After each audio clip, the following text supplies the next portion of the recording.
Hai, selamat datang di Beranda Sendu, tempat kamu mampir kalau lagi capek sama dunia, lagi ngerasa buntu, atau cuma pengen denger cerita yang mungkin bisa nyentuh sedikit bagian dari kamu yang jarang kamu dengarkan. Aku harap kamu nyaman dengerin ini ya. Selamat mendengarkan. Malam ini aku mau bacain sebuah cerita yang pernah dititipkan seseorang. Cerita tentang kegagalan yang berat, tapi justru membawanya ke tempat yang jauh lebih baik. Dan mungkin cerita ini bakal bikin kamu mikir tentang perjalanan kamu sendiri. Kita masuk pada cerita.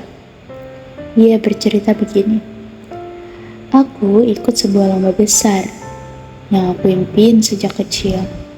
Aku latihan habis-habisan, bahkan sampai lupa istirahat. Mungkin kamu pernah ada di posisi itu juga, ngasih segalanya, tapi ujung-ujungnya hasilnya nggak sesuai harapan. Dan bener aja, dia gagal. Bahkan gak masuk final. Aku pulang, tutup pintu kamar dan nangis sejadi-jadinya, katanya.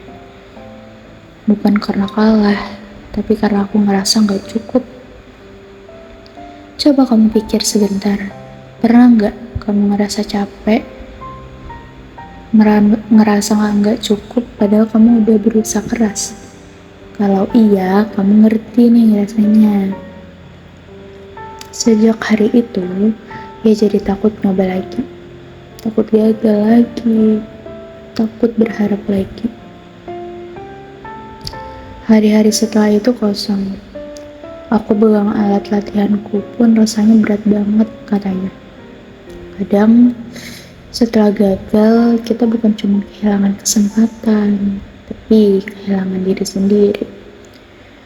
Mungkin kamu juga pernah kepikiran, untuk apa sih aku lanjut? Kalau ujungnya pasti gagal juga. Tapi suatu malam, ia menemukan catatan kecil yang dulu pernah ia tulis. Tulisannya seperti ini. Lakukan ini karena kamu suka. Dan ia berhenti sejenak. Mikir. Kamu juga boleh mikir sekarang. Apa sih hal yang dulu kamu lakukan karena kamu suka, tapi sekarang kamu takut mulai lagi? Pelan-pelan ia mulai latihan lagi, tanpa target tinggi, tanpa tekanan juga.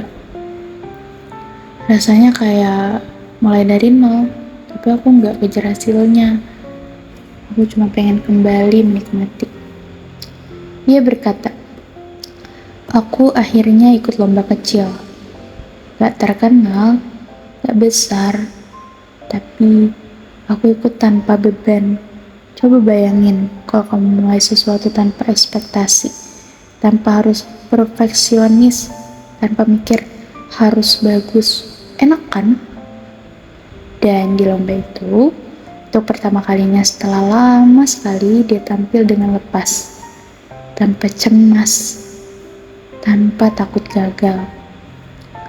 Saat pengumuman, dia gak mikir namanya bakal disebut, tapi ternyata ia dapat juara 2 loh. Aku gak teriak, katanya. Aku cuma senyum dan bilang ke diriku sendiri, ternyata aku masih bisa. Coba kamu pikir sebentar, kapan terakhir kali kamu bangga sama diri sendiri?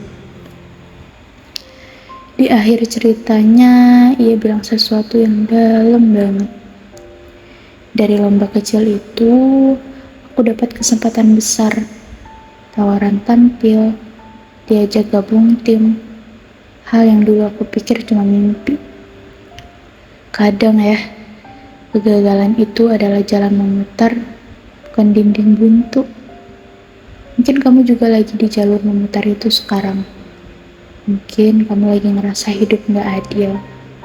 Mungkin juga kamu ngerasa yang kamu mau menjauh semakin jauh.